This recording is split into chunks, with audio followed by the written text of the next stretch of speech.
நம் ஆண்டவர் இயேசுவில் மிக பிரியமான நபர்களே, புனித பரலோக தாயின் அன்பு மக்களே, திருப்படல் 118:24 படி இந்த ஒரு நாள் நம் ஒவ்வொருவரின் வாழ்விலும் ஒரு ஆசீர்வாதத்தின் நாளாக, ஒரு வெற்றியின் நாளாக மாற வேண்டும்.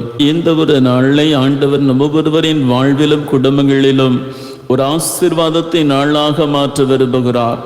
அவை இந்த ஒரு நாள் உங்கள் ஒவ்வொருவரின் வாழ்விலும் குடும்பங்களிலும் ஆண்டவரின் ஆசீர்வாதங்களை உண்டு பண்ணக்கூடிய, கொண்டு வரக்கூடிய ஒரு அற்புதமான நாளாக மாறும் என்பதில் எந்தவித சந்தேகமும் இல்லை. அவை எந்த ஒரு நபரெல்லாம் ஆண்டவரை அதிகமாய் தேடுகிறார்களோ அந்த நபர்களை ஆண்டவர் ஆசீர்வதிக்கிறார். அதைத்தான் திருப்படல் புத்தகம் 42வது அதிகாரம் முதல் வசனமாக இருக்கலாம், அல்லது 63வது திருப்படல் முதல் 2 வசனங்களாக இருக்கலாம். அந்த 42வது திருப்படல் முதல் வசனம் அழகாய் சொல்லுகிறது, கலைமான் நீருடைகளுக்காக ஏங்கி தவிப்பதை போல கடவுளே என் நெஞ்சம் உமக்காக ஏங்குகின்றது. பாருங்க, அவன் ஒவ்வொருவரின் உள்ளமும் ஆண்டவருக்காக ஏங்குகின்ற பொழுது ஆண்டவர் நிச்சயமாய் வேண்டிய ஆசீர்வாதங்களை வழங்குவான். அப்ப ஆண்டவருடைய ஆலய சமூகத்தில் அமர்ந்திருப்பது என்பது அவ்வளவு ஆசீர்வாதம். ஒரு அரை மணி நேரம், 1 மணி நேரம் இது ஆலய வளாகத்தில் அமர்ந்திருப்பதே ஒரு பெரிய ஆசீர்வாதம். பெரிய பெரிய ஜெபங்கள்லாம் ஜெபிக்க கூட வேண்டாம். அப்ப ஆண்டவருடைய சன்னிதானத்தில், ஆண்டவருடைய பிரசன்னத்தில் அமர்ந்திருப்பது அவ்வளவு ஆசீர்வாதமாம். அதைத்தான் சங்கீத ஆசிரியர் 84வது சங்கீதத்தில் அதில் 10வது வசனத்தில் அவர் அழகாய் சொல்லுவார். திருப்படல் 84:10, வேற்றிடங்களில் வாழும் 1000 நாட்களை விட என் ஆண்டவரின் ஆலய முற்றத்தில் வாழக்கூடிய ஒரு நாளே அது மேலான ஒரு நாள். பாருங்க, அப்ப ஆண்டவருடைய ஆலய முற்றத்தில் இது அற்புதமான, இந்த ஆண்டவரின் அருளை பொழியக்கூடிய இந்த ஒரு ஆலய வளாகத்தில், இந்த ஆலயத்திற்குள்ளாக அமர்ந்திருக்கக்கூடிய நம் ஒவ்வொருவரையும் ஆண்டவர் இந்த ஒரு நாளிலே அவர் பெயர் பெற்ற நபராக மாற்ற விரும்புகிறார். அப்ப ஆண்டவரை தேடக்கூடிய பிள்ளைகளை ஆண்டவர் ஆசீர்வதிக்கிறார். அதைத்தான் எசாயா புத்தகம் 55வது அதிகாரம் 6வது வசனமாக இருக்கலாம், அல்லது ஆமோஸ் புத்தகம் 5வது அதிகாரம் 6வது வசனமாக இருக்கலாம். இந்த வசனங்களை வாசிக்கின்ற பொழுது நம் ஒவ்வொருவரும் எப்படியாய் ஆண்டவரை நெருக்கமாய், அவரை ஆர்வமாய் தேட வேண்டும் என்பதை அந்த வசனங்கள் தெளிவாய் நமக்கு சொல்லுகின்றன. எசாயா 55:6 சொல்லப்படுகிறது, ஆண்டவரை காண்பதற்கு வாய்ப்புள்ள போதே அவரை தேடுங்கள், ஆண்டவர் அண்மையில் இருக்கின்ற பொழுதே அவரை நோக்கி மன்றாடுங்கள். பாருங்க, ஆண்டவர் நமக்கு அருகாமையில் இருக்கின்ற பொழுதே, ஆண்டவரை தேடுவதற்கு வாய்ப்புகள் இருக்கின்ற பொழுதே நம் ஆண்டவரை தேட வேண்டுமாம். இந்த ஒரு நல்ல அருமையான ஒரு வாய்ப்பினை ஆண்டவர் நமக்கு வழங்கி இருக்கிறார். அப்ப ஆண்டவரை தேடும்படியான ஒரு வாய்ப்பு. அப்ப இந்த ஒரு நாள்ல ஆண்டவரின் சமூகத்தில் நீங்கள் செலவழிக்கக்கூடிய நேரத்தை ஆண்டவர் வரக்கூடிய நாட்கள்ல உங்கள் வாழ்க்கையில, உங்கள் குடும்பங்கள்ல, உங்கள் தொழில்ல அவர் பல மணி நேர ஆசீர்வாதங்களாய் மாற்றுவான். என் ஆண்டவர்கிட்ட நீ எதை கொடுத்தாலும் அதை பல்லுகி பெருக பண்ணுவார். ஆண்டவருடைய கரங்களில் நீங்கள் எதை கொடுத்தாலும் அதை ஆண்டவர் பல்லுகி பெருக பண்ணுவார். ஆண்டவர் கரங்களில் 5 அப்பங்களும் 2 மீன்களும் கொடுக்கப்பட்டன. அப்ப எத்தனை நபர்கள் உண்ணும் அளவுக்கு அந்த அப்பங்கள் பல்லுகி பெருகின? ஏறக்குறைய 5000 ஆண்கள் மாத்திரமே, குழந்தைகளும் பெண்களும் கணக்கில் எடுக்கப்படலை. ஏறக்குறைய ஒரு பிரசங்கம், ஒரு திருவிழா அப்படின்னா யார் எண்ணிக்கையில் அதிகமாக இருப்பா? ஆண்களா பெண்களா? பெண்கள். அப்போ ஆண்களே 5000 அப்படின்னா பெண்களும் குழந்தைகளும் எவ்வளவா இருந்திருப்பார்கள் பாருங்க. வெறும் 5 அப்பங்களை ஆண்டவர் அத்தனை 1000 நபர்கள் உண்ணும் அளவுக்கு ஆண்டவர் பல்லுக பெருக பண்ணினார். ஆண்டவர் கரத்துல எதை கொடுத்தாலும் அவர் பல்லுகி பெருக பண்ணுவார். லூக்கா நற்செய்தி 5வது அதிகாரத்துல அந்த முதல் சீடர்களை ஆண்டவர் அழைத்த பொழுது பாருங்க, அந்த சீடர்கள் இரவு முழுவதும் வலை வீசினார்கள், ஒரு மீன் அகப்படலை. தொழிலில் பயங்கர ஏமாற்றம், பயங்கர நஷ்டம். அந்த 5வது அதிகாரத்தை வாசிக்கின்ற பொழுது எந்த ஒரு நேரம் ஆண்டவர் அந்த படகுல அந்த பேதுருவின் படகில் ஏறினாரோ, அந்த பேதுருவின் படகிலே ஆண்டவருக்கு ஒரு இடம் கொடுக்கப்பட்டதோ, அந்த நேரமே பேதுருவுக்கான ஆசீர்வாதத்தின் நேரம் ஆரம்பமாகிவிட்டது. அப்ப ஆண்டவர் கரங்களில் ஒப்பு கொடுங்க. அப்ப இந்த ஒரு நாள்ல ஒரு மணி நேரத்தை நீங்கள் ஆண்டவரின் கரங்களில் ஒப்பு கொடுக்கின்ற பொழுது, அந்த 1 மணி நேரத்தை ஆண்டவர் பல மணி நேரங்களாய் பெருக பண்ணுவான். ஆண்டவர் கரத்துல கொடுத்து பாருங்க, இது 1 மணி நேரம் ஒரு ஆசீர்வாதத்தின் நேரமாய் மாறும். அப்போ வரக்கூடிய நாட்களில் நீங்கள் ஆண்டவரை அதிகமாய் தேடுகின்ற பொழுது உங்கள் வாழ்க்கையில எந்தவித ஆசீர்வாத குறையும் வராதபடி பார்த்து கொள்வான். அது அருமையான ஒரு வசனம். அந்த பாடல் என் 2 வரிகளை கூட இப்ப பாடலாம். அப்படித்தானே? சிங்க குட்டிகள் என்ன வசனம்? திருப்படல் 34வது அதிகாரம் 10வது வசனம் வாசிங்க பார்ப்போம். சிங்க குட்டிகள் உணவின்றி பட்டினி இருக்க நேரிட்டாலும் ஆண்டவரை நாடுவோருக்கு எந்த நன்மையும் குறைவு விடாது. இந்த 2 வரிகளை மட்டும் பாடுவோமா? சிங்க குட்டிகள் பட்டினி கிடக்கும், ஆண்டவரை தேடுவோருக்கு எந்த நன்மையும் குறைவு விட. 2 வரிகளை மட்டும்.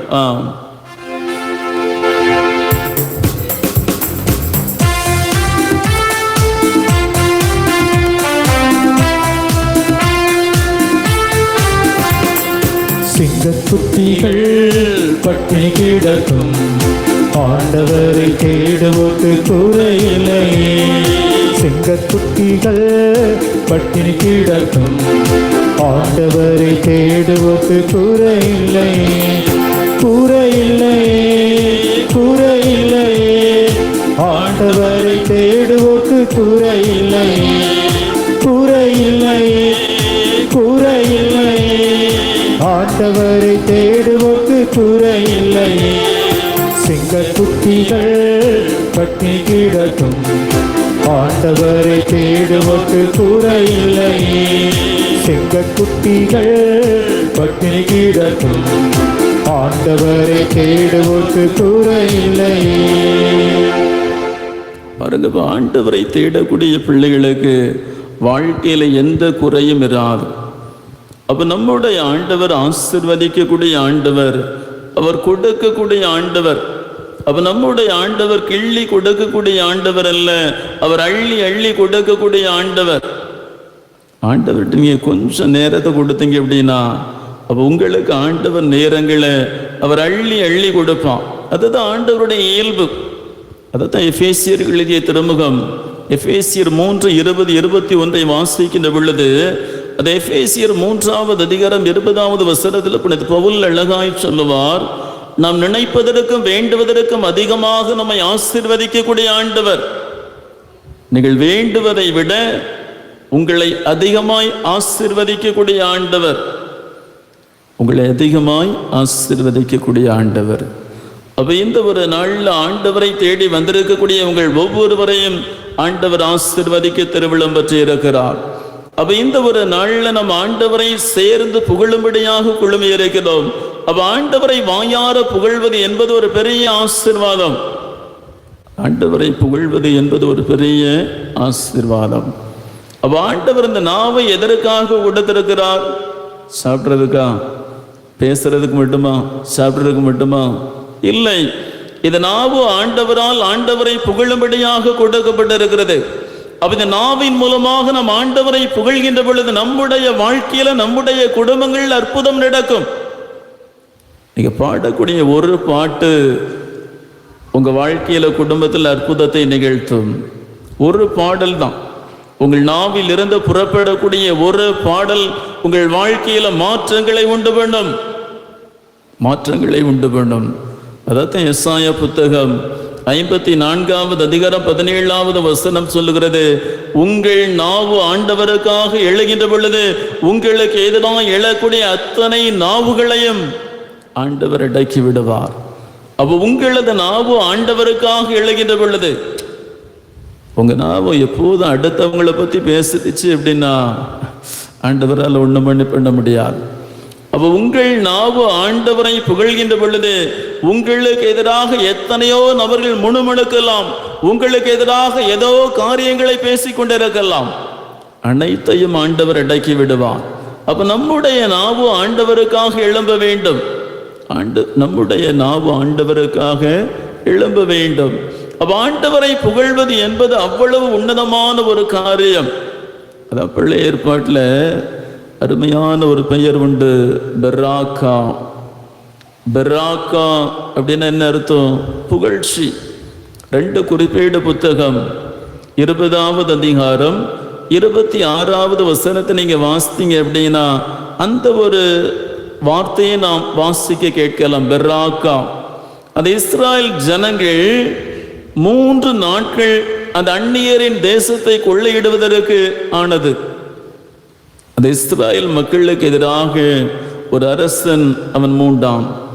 அப்ப பாருங்க, அந்த நபர்களை ஆண்டவர் யோசபாத்தின் மூலமாக எப்படியாக வெற்றி கொண்டார் என்றால், எந்தவித ஆயுதங்களாலோ எந்தவித வலிமையாலோ அந்த எதிரிகளை ஆண்டவர் வெற்றி கொள்ளவில்லை. அது யோசபாத்தின் மூலமாக ஆண்டவர் சொன்னார், ஆண்டவரை புகழ்ந்து பாடும்படியாக ஒரு சில பாடகர்களை நீர் ஆயத்தம் பண்ணும். போதும், கொண்டும் பண்ண வேண்டாம். நீங்க போய் கையில பாருங்க, போர் நடக்கின்ற ஒரு நேரத்தில் ஆண்டவர் சொல்லக்கூடிய காரியத்தை பாருங்க.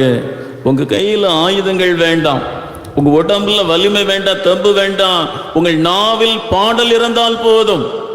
எவ்வளவு அற்புதமான ஒரு காரியம். சண்டைக்காரன் எதிர்த்தாப்புல நிற்கிறான். உங்கள் எதிரி உங்களை முண்டி எடைத்தவங்களை எப்படியாவது வெற்றி கொள்ள வேண்டும் என்றவன் இருக்கிறான். உங்க கையில ஆயுதம் வேண்டாம், உடம்புல திராணி வேண்டாம், ஐயோ உடம்புல தெம்பில்லையேன்னு நினைக்க வேண்டாம். உங்கள் நாவில் ஆண்டவரின் பாடல் இருந்தால் போதும், உங்கள் எதிரிகளை ஆண்டவன் நாண பண்ணுவான். அதைத்தான் பாருங்க, அந்த 2 குறிப்பேடு 20வது அதிகாரத்தை வாசிக்கின்ற பொழுது அந்த பாடல்களை பாட பாட எதிரிகளை ஆண்டவர் மிக எளிதாக வெற்றி பெற செய்தார். அப்ப 3 நாட்கள் அந்த தேசத்தை கொள்ளையிடுவதற்கானது. 4வது நாள்ல ஒரு பள்ளத்தாக்குல நின்று ஆண்டவரை மீண்டுமாய் புகழ்ந்தார்கள். அந்த பள்ளத்தாக்கின் பேரு தான் பெராக்கா பள்ளத்தாக்கு. அப்ப பாருங்க, உங்கள் நாவில் இருந்து வரக்கூடிய பாடல் எதிரிகளை வெற்றி கொள்ளும். நடக்குமா? நடக்கும். யோசுவா புத்தகம் 7வது அதிகாரத்தில் பாருங்க, அது எரிக்கோ மதில் சுவர்கள் எப்படியாக உடைக்கப்பட்டன. எந்தவித ஆயுதங்களாலோ எந்தவித வாகனங்களாலோ அந்த கோட்டை சுவர் இடிக்கப்படவில்லை. 7 நாட்கள் அந்த எரிக்கோ மதில் சுவர்களை சுற்றிலும் அந்த உடன்படிக்கை பேழையை தூக்கி சென்றிருந்த நிமித்தமாக அந்த எரிக்கோ மதில் சுவர்கள் உடைக்கப்பட்டன. ரொம்ப எளிதான ஒரு காரியம். அப்ப இந்த ஒரு நாள்ல நீங்கள் ஒவ்வொருவரும் ஆண்டவரை புகழ்ந்து பாட பாட இன்னைக்கு அற்புதம் நடக்க போகிறது, இன்னைக்கு அதிசயம் நடக்க போகிறது. என்னுடைய வாழ்க்கையில நடக்குமா? என் குடும்பத்தில் ஆண்டவர் இந்த ஒரு அற்புதத்தை செய்வாரே என்று நீங்கள் அந்நியப்பட்டு இருக்கலாம் அல்லது கலங்கி கொண்டிருக்கலாம். இன்னைக்கு ஒரு அற்புதத்தை, இன்னைக்கு ஒரு பெரிய ஆசீர்வாதத்தை ஆண்டவர் உங்களுக்கு கொடுக்கும்படியாக இருக்கிறார். அப்ப இந்த ஒரு நாள்ல ஆண்டவரை புகழக்கூடிய நம்முடைய நாவு அடுத்தவரை கெடுக்கக்கூடிய நாவாக இருக்கக்கூடாது. கோயிலில் நல்லா பாடுறது இப்படிதானே, நல்ல ஜெபம் சொல்றது, ஆனால் வெளியே போன உடனே சண்டை, வெளியே போன உடனே சண்டை, வீட்டில் போன உடனே பிரச்சனை தான். நல்ல கோயில்னு கிடக்கக்கூடிய நபர்களின் குடும்பங்களில் கூட ஏகப்பட்ட பிரச்சனைகள், ஏகப்பட்ட சண்டை சச்சரவுகள். அப்ப எந்த ஒரு நபரின் நாவு ஆண்டவரை புகழ்கிறதோ அந்த நாவு அடுத்தவரை குறைத்து பேசாது, அடுத்தவரின் குறைகளை பேசாது, அடுத்தவரை கெடுத்து பேசாது. அப்ப அடுத்தவரை கெடுத்து பேசக்கூடிய ஒரு நபர் ஆண்டவரின் ஆசீர்வாதத்தை பெற முடியாது, அல்ல சந்தேகமே இல்லை. அப்படித்தானே? அப்ப ஆண்டவரை புகழக்கூடிய நாம் எப்படியாக இருக்க வேண்டும்? அடுத்தவரை பெருமைப்படுத்தக்கூடிய, ஒருவேளை அடுத்தவரின் பெருமையை பற்றி சொல்லட்டா கூட அடுத்தவரை கெடுத்து பேசாத ஒரு நாவாக இருக்க வேண்டும். அப்படித்தான் இன்னைக்கு நாமெல்லாம் எப்படி பார்த்தீங்க அப்படின்னா, அடுத்தவன் தப்பு பண்றானோ இல்லையோ, அடுத்தவன் லேசாக ஒரு தப்பு பண்ண போது பெருசாகிறது. அதை ஊதி ஊதி நல்ல சீவி சிங்காரிச்சு பொட்டு வச்சு பூ வச்சு அப்படித்தானே அப்படியே பலூன் மாதிரி ஊதி ஊதி பெருசாக்கிறது. ஒண்ணுமே நடந்திருக்காது, ஆனால் எல்லாம் முடிஞ்ச மாதிரி கதை விடுறது. எல்லாம் முடிஞ்சு போச்சுப்பா, இப்படி பண்ணிட்டான்ப்பா, இப்படி பண்ணிட்டாப்பா அப்படின்னு தெரிஞ்ச மாதிரி கதை விடுறது. அப்ப அடுத்தவரின் பெயரை கெடுத்து பேசுவது ஒரு பெரிய பாவம். அப்ப அடுத்தவரை கெடுத்து பேசாத ஒரு நல்ல ஒரு மனதை இந்த ஒரு நாள்ல உங்களுக்கு கொடுக்க வேண்டும். ஆண்டவர் உங்களுக்கு கொடுக்க வேண்டும். அதான் சொல்லுவாங்க, இன்னைக்கு நம்முடைய வாழ்க்கையில அடுத்தவர் ஒரு தவறை செய்கின்ற பொழுது அந்த தவறை நாம் பெரிதுபடுத்துகிறோம். அதே தவறை நாம் செய்கின்ற பொழுது அந்த தவறை நியாயப்படுத்துகிறோம். அம்மாவல்லையா? அது மாமியார் மருமகளா இருக்கலாம், அல்லது பெற்றோர் பிள்ளைகளாக இருக்கலாம். நாம ஒரு தப்பு பண்ணா தப்பு கிடையாது, அடுத்தவன் பண்ண தப்பு, அடுத்தவன் பண்ணா பெரிய தப்பு. அப்ப அடுத்தவன் ஒரு தவறு செய்கின்ற பொழுது நாம் அனைவருமே நீதி வழங்கக்கூடிய நீதிபதியாக மாறிவிடுகிறோம். உடனே சிம்மாசனத்தை தூக்கி போடணும், இவர் தான் நாட்டாம மாறி வந்து தீர்ப்பு கொடுக்க போறார். அப்படித்தானே? அடுத்தவன் தப்பு பண்ணா நாமெல்லாம் நாட்டாம. ஆனா அதே தப்ப நாம பண்ணா நாமெல்லாம் யாரு? வழக்கறிஞர்கள், வழக்குரைஞர்கள், வாதாடக்கூடிய வக்கீல்களா மாறிவிடுறோம். இவர் ஆனர் அப்படி இல்லை, இப்படி இல்லை, அப்படி இல்லை, இப்படி இல்லை. அடுத்தவன் தப்பு பண்ணா நாட்டாம, நாம தப்பு பண்ணா வக்கீல். என்ன கதை பாருங்க. அப்ப இந்த ஒரு நாள்ல ஆண்டவருடைய ஆசீர்வாதத்தை தேடி வந்திருக்கக்கூடிய நம்ம ஒருவரும் ஆண்டவரை புகழக்கூடிய பிள்ளைகளாக இருக்க வேண்டும். அப்ப நம்முடைய ஜெபங்கள்ல ஆண்டவரை புகழக்கூடிய பகுதி தான் முதல் பகுதியாக இருக்க வேண்டும். அதான் முதல் பகுதி. அப்போ ஜெபத்துல முதல் பகுதி நாம ஆண்டவருக்கு முதல்ல கொடுக்கணும். அப்ப நீங்க ஆண்டவருக்கு எதையும் கொடுக்காமல் ஆண்டவரின் கரங்களிலிருந்து எதையும் பெற்றுக்கொள்ள முடியாது. அப்ப ஜெபத்துல முதல் பகுதி புகழ்ச்சி, ஆண்டவரை புகழ்வது என்பது நாம் ஆண்டவருக்கு கொடுப்பது. இரண்டாவது பகுதி தான் நாம் பெற்றுக்கொள்வது. நாம் என்ன செய்யறோம்? வேண்டிய ஆசீர்வாதங்களை பெற்றுக்கொள்கிறோம். முதல்ல ஆண்டவருக்கு கொடுங்க. ஆண்டவர் உங்களுக்கு தரணும் அப்படின்னா முதல்ல நீங்க என்ன செய்யணும்? ஆண்டவருக்கு கொடுக்கணும். எதை கொடுக்கணும்? ஆண்டவருக்கு புகழ்ச்சியை கொடுக்கணும், ஆண்டவருக்கு நன்றிகளை கொடுக்கணும், ஆண்டவருக்கு ஆராதனையை கொடுக்கணும். இதெல்லாம் நீங்க கொடுத்தீங்க அப்படின்னா உங்களுக்கு வேண்டியதை ஆண்டவர் நிச்சயமாய் கொடுப்பார். அதைத்தான் நம்முடைய தாய் மரியன் வாழ்க்கையில பாருங்க. விவிலியத்துல நம்முடைய தாய் வாய் திறந்து பேசியதாக ஒரு சில வாக்கியங்களை மட்டும் சொல்லுவார்கள். அதுல ஒரு பெரிய வாக்கியம் தான் மாதா வாய் திறந்து பேசிய ஒரு பெரிய வாக்கியம் அல்லது ஒரு பெரிய பாடல். என்ன பாடல்? மரியாளின் பாடல். பாருங்க, மாதா அதிகம் பேச மாட்டாங்க. ஒரு வார்த்தை, ஒரு வாக்கியம் லேசா தான் பேசுவாங்க பைபிள்ல. ஆனா இந்த பாடல்ல மட்டும் மாதா எவ்வளவு பேசி இருக்கிறாங்க, எவ்வளவு பாடி இருக்கிறாங்க பாருங்க. அப்ப ஆண்டவரை புகழ்வதற்காக மட்டுமே தன் நாவை பயன்படுத்திய அருமையான ஒரு தாய் நம்முடைய பரலோக அன்னை. ஆண்டவரை புகழ்வதற்காக எத்தனை வசனங்கள்ல அவங்க பண்ணியிருப்பாங்க. ஏறக்குறைய எத்தனாவது வசனத்திலிருந்து 46 இருந்து ஏறக்குறைய 55 வரை வரும்னு நினைக்கிறேன். ஏறக்குறைய அதிகமான வசனங்களை மாதா பாடலாக பாடியிருப்பாங்க பாருங்க. அப்ப ஆண்டவருக்காக அதிகமாக தன் நாவை பயன்படுத்திய ஒரு அற்புதமான ஒரு நபர் தான் நம்முடைய மாதா. அப்ப மாதாவின் பிள்ளைகளாகிய நாம் என்ன செய்யணும்? நம்முடைய நாவை ஆண்டவருக்காக பயன்படுத்த வேண்டும். அப்ப நம்முடைய நாவின் மூலமாக எந்த ஒரு நபரையும் நாம் இழித்து பேசக்கூடாது. நம்முடைய நாவின் மூலமாக எந்த ஒரு கெட்ட வார்த்தையும் பேசக்கூடாது. அதான் எபேசியர் 4:29 பவுல் அழகாய் சொல்லுவார், கெட்ட வார்த்தை எதுவும் உங்கள் நாவிலிருந்து வரக்கூடாது. கெட்ட வார்த்தை எதுவும் உங்கள் நாவிலிருந்து வரக்கூடாது.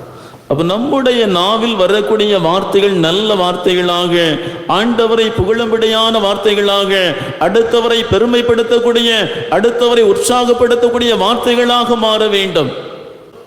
பக்கத்தில் இருக்கிறவங்க என்ன நினைப்பாங்க, அடுத்தவங்க பார்ப்பாங்களே அப்படின்னு நினைச்சீங்கன்னா ஒண்ணுமே நடக்காது. அப்படித்தானே? தாவீது ராஜாவை பாருங்க. தாவீது அரசர் அந்த உடன்படிக்கை பேழையை தூக்கி கொண்டு வந்த பொழுது, அந்த தேசத்தின் அரசனாக இருந்த பொழுதும் அந்த உடன்படிக்கை முன்னதாக அவர் ஆடி பாடி அவர் ஆண்டவரை துதித்தார். சவுலின் மகள் சொல்ற பாரு, மீகால், இங்க பாரு, ஒரு தேசத்தின் அரசன் இப்படியா இருக்கிறது, இப்படியா அம்மனமா ஆடி போடுறது, உறிஞ்சு போற ட்ரெஸ் கூட தெரியாம அவ்வளவு அளவுக்கு ஆண்டவருக்குள்ளாக ஐக்கியமாயிருந்த ஒரு நபர் தாவீது. அந்த மீகால் சொன்னா, இப்படியா ஒரு மனுஷன் ஆடுறது, சி. ஆண்டவர் என்ன பண்ணாரு? மீகாலின் உதிரத்தை ஆண்டவர் அடைத்தார். மீகாலின் உதிரத்தை ஆண்டவர் அடைத்தார். அதனால ஐயோ வாய் திறந்து பாடுனா எதுவும் நினைப்பாங்களே, உற்சாகத்தில் கையை காலை தூக்குனா எதுவும் நினைப்பாங்கள? கிடையாது. ஆண்டவரை நோக்கி பாருங்கள்.